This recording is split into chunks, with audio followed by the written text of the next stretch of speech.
जय हिंद दोस्तों, मैं हूं अनूप और आप सब लोग देख रहे हैं ग्लोबल कॉन्फ्लिक्ट। दोस्तों, पिछले साल इंडिया द्वारा डेवलप किए जाने वाले हाइपरसोनिक गाइडेड व्हीकल HST-TDV के सक्सेसफुल परीक्षण के बाद इस साल फिर से एक बार इसका परीक्षण करने के लिए किया जा रहा है तैयारी। भारत हाइपरसोनिक टेक्नोलॉजी की तरफ अपना कदम कुछ साल पहले ही आगे बढ़ा चुका है और अब इस कदम को और मजबूत किए जाने के लिए जो तैयारी किया जा रहा है उसके बारे में मैं आप लोगों को वीडियो के पहले हिस्से में बताऊंगा, जबकि वीडियो के दूसरे और सबसे आखिरी हिस्से में यूरोपियन हथियार मैन्युफैक्चरर थेल्स और भारत के भारत डायनामिक के बीच में स्टार ट्रैक्स नामक जो एयर डिफेंस सिस्टम को लेकर काम किया जा रहा है उसके बारे में बताऊंगा। तो डिटेल में जानने के लिए वीडियो के आखिर तक बने रहिए और चैनल को सब्सक्राइब और वीडियो को लाइक जरूर कीजिए। तो दोस्तों, रिपोर्टों के मुताबिक DRDO की तरफ से अपना हाइपरसोनिक टेक्नोलॉजी डेमोन्स्ट्रेशन व्हीकल मतलब HST-DV के तीसरा परीक्षण HS-03 करने के लिए तैयारी किया जा रहा है और संभावित ये टेस्ट टेक्नोलॉजी डेमोन्स्ट्रेशन व्हीकल के फुल रेंज फुल कैपेसिटी के टेस्ट होगा। दोस्तों, इंडिया का जो हाइपरसोनिक टेक्नोलॉजी डेमोन्स्ट्रेशन व्हीकल है असल में ये एक अनमैन स्क्रैमजेट व्हीकल है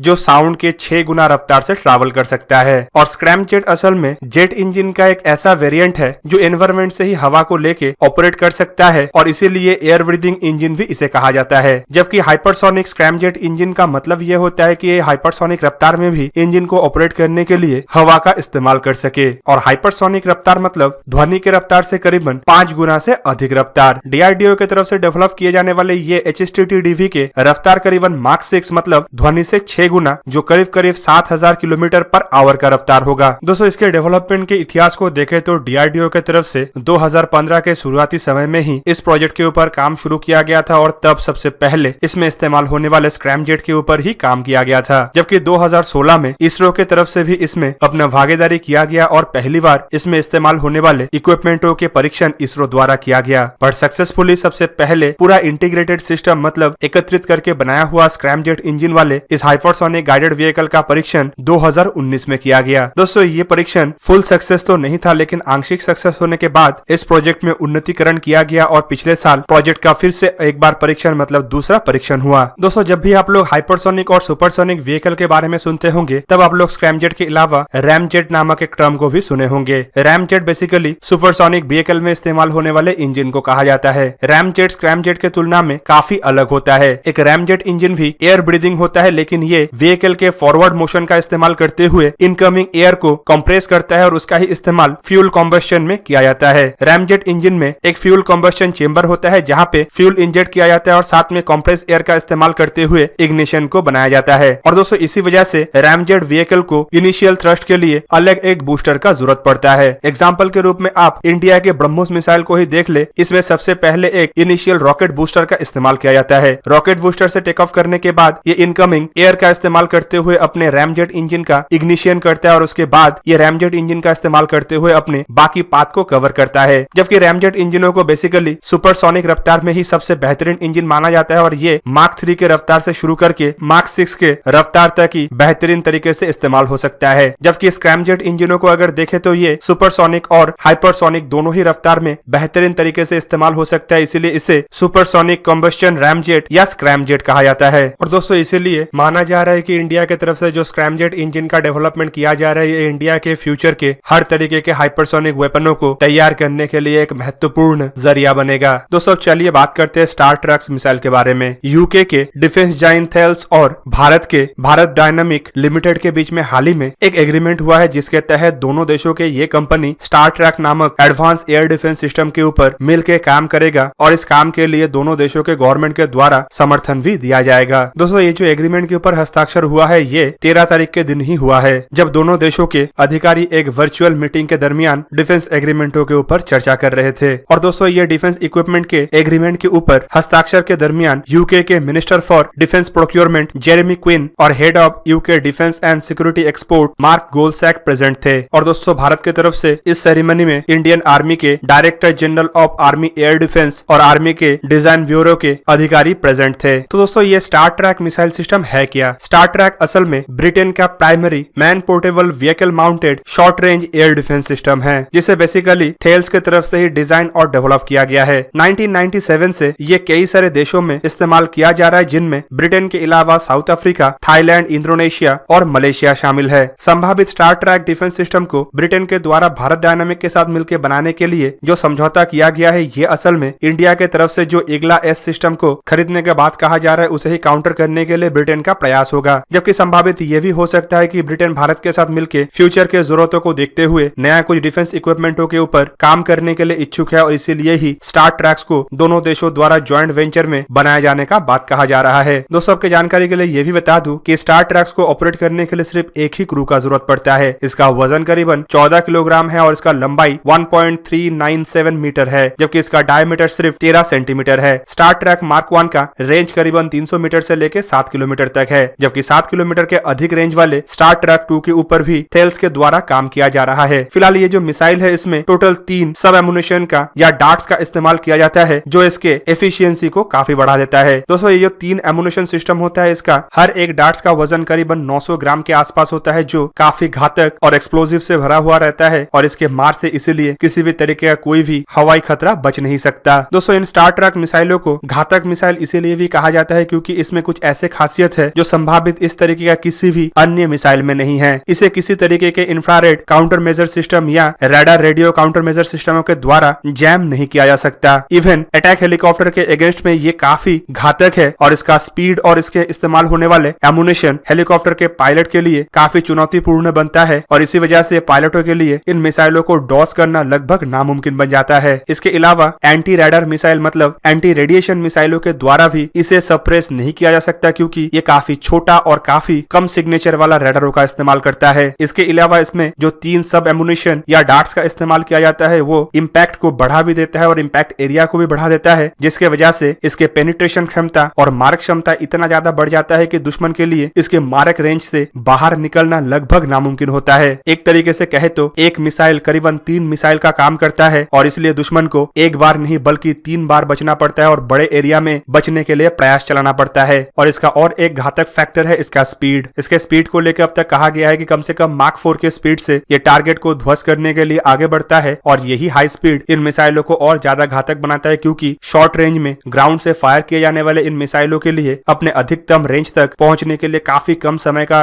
जरूरत पड़ता है और इतने काफी कम समय में दुश्मन के लिए यह भी जानना मुश्किल है कि मिसाइल का फायर आ कहां से रहा है और दुश्मन इतने कम समय के अंदर मिसाइल के अगेंस्ट में रिएक्ट भी नहीं कर पाता है, जिसकी वजह से इन मिसाइलों को एक घातक तरीन सरफेस टू एयर मिसाइल का भी दर्जा दिया गया है। जबकि दोस्तों इसमें कुछ डिमेरिट्स भी है जिसे संभावित मार्क 2 में सॉल्व करने का प्रयास किया जा सकता है। जैसे कि इसमें जो सब एमुनिशन का इस्तेमाल होता है उसमें प्रॉक्सिमिटी फ्यूज का इस्तेमाल किया जाता है जो सिर्फ टारगेट से हिट करने पे ही एक्सप्लोड होता है, जिसके वजह से ये ओनली हिट करने पे ही काम करता है, ना कि दुश्मन को घायल करने के लिए उसके आसपास हिट हो सकता है। जबकि दूसरा इसका बड़ा डिमेरिट इसका रफ्तार ही है और दोस्तों शॉर्ट रेंज और हाई रफ्तार की वजह से ये सिर्फ तभी हाई स्पीड मूविंग व्हीकल के अगेंस्ट में ज्यादा कारगर होता है जब इसके सामने की तरफ से दुश्मन के एयरक्राफ्ट उड़ के आ रहा हो। तो कुल मिला के अब ब्रिटेन के थेल्स कंपनी और भारत डायनामिक के बीच में जो समझौता हुआ है इसके तहत माना जा रहा है कि एक आधुनिक वर्जन संभावित बन सकता है, लेकिन देखना यह है कि इंडियन आर्मी क्या इसको अपने बेड़े के लिए इस्तेमाल करेगा या DRDO की तरफ से बनाए जाने वाले अन्य इक्विपमेंटों के ऊपर ही फोकस करेगा। तो दोस्तों ये था आज का वीडियो। अगर आपको वीडियो अच्छा लगा तो इसे लाइक कीजिए और मेरे चैनल को सब्सक्राइब कीजिए और साथ में बना हुआ बेल आइकन को भी प्रेस कर दीजिए ताकि आप मेरा वीडियो देख पाए सबसे पहले। जय हिंद।